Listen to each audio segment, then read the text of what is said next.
माँ, मैं बहुत थक गई हूँ घर संभालते संभालते। यहाँ मेरी थकान किसी को नजर नहीं आती। कुछ दिन आराम करना चाहती हूँ। सोच रही हूँ कुछ दिनों के लिए अपने मायके आ जाऊँ। आते हुए अपने बच्चों को भी साथ ले आऊंगी, वे वहीं से स्कूल चले जाएंगे। आखिर एक ही शहर में ससुराल और मायका होने का कुछ तो फायदा मिले।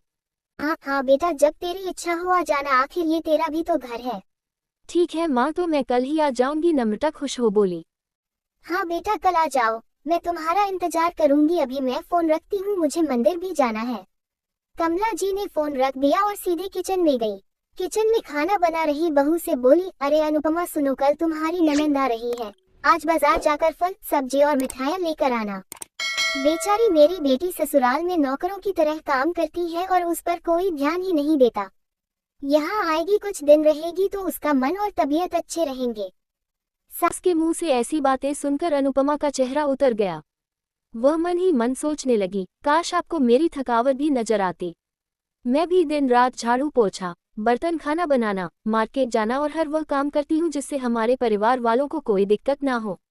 काश आप मुझ पर भी ध्यान दे पाती। आपकी बेटी तो जब मन में आता है तब यहाँ आ जाती है, लेकिन मैं साल में एक बार ही अपनी माँ के पास जाती हूँ, तब भी आपको प्रॉब्लम होती है। मैं भी इंसान हूँ, मेरा भी मन है, मुझे भी लगता है अपने माँ के पास जाकर थोड़ा आराम करूँ, सुख दुख की दो चार बातें करूँ, अपना मन हल्का करूँ। भगवान अब तुम ही कुछ करो ताकि मेरी सांस की आंखें खुले और उसे मेरी थकावट भी नजर आए। शाम तक भगवान ने जैसे अनुपमा की सुन ली और उसकी ननंद का फोन आया। ननंद ने अपनी माँ से कहा कि उसकी सास ने उसे मायके आने के लिए मना कर दिया है, इसलिए इस बार वो नहीं आ सकती। पार्वती जी बोली, ऐसे कैसे मना कर दिया? पहले तो कभी वह तुम्हें आने के लिए नहीं रोकती थी, इस बार भला क्या हो गया?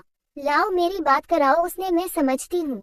नम्रता ने फोन अपनी सास के पास दिया। पार्वती जी ने कहा, नमस्कार समधन जी, आपसे कुछ कहना था। समधन जी ने कहा, कहिए। दरअसल नम्रता कल त्योहार है, इसलिए अपने मायके आना चाहती है, अगर आप उसे भेज दे तो अच्छा रहेगा। नम्रता की सास ने कहा, देखिए समधन जी, आपकी बेटी मायके जाकर रहे, इस बात के लिए हमने उसे कभी नहीं रोका और इस बात से हमें कोई प्रॉब्लम है भी नहीं।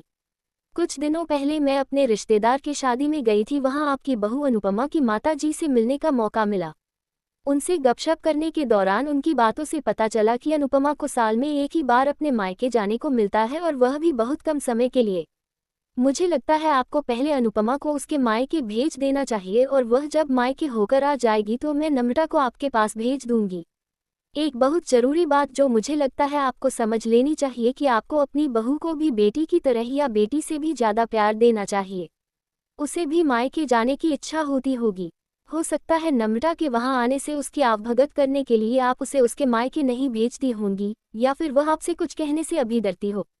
अगर आप उसको घर में ही कैद रखेगी तो एक दिन ऐसा आएगा जब वह आपके खिलाफ बोलने लगेगी। फिर वह आपकी सुनेगी भी नहीं और जब चाहे तब अपने मायके जाएगी। ऐसी परिस्थिति आए, इससे अच्छा है कि आप ही कुछ बदलाव अमल में ले आए जिससे आपका रिश्ता और रिश्ते की मिठास खराब ना हो। पार्वती को अपने समधन के हर एक शब्द में सच्चाई नजर आई। उन्हें महसूस हुआ कि उन्होंने अपनी बेटी के प्यार में अंधे होकर कभी भी अपनी बहू के मन का विचार नहीं किया। उन्होंने हमेशा ही अपनी बेटी को अपने बहू से ऊपर रखा। दूसरी तरफ नम्रता भी अपनी भाभी के बारे में हो रही इस बातचीत को सुन रही थी। उसने भी रियलाइज किया कि वह कभी भी अपनी भाभी के साथ ठीक से बात नहीं करती और जब जब वह अपने मायके जाती है तो भाभी थोड़ी उदास रहती है।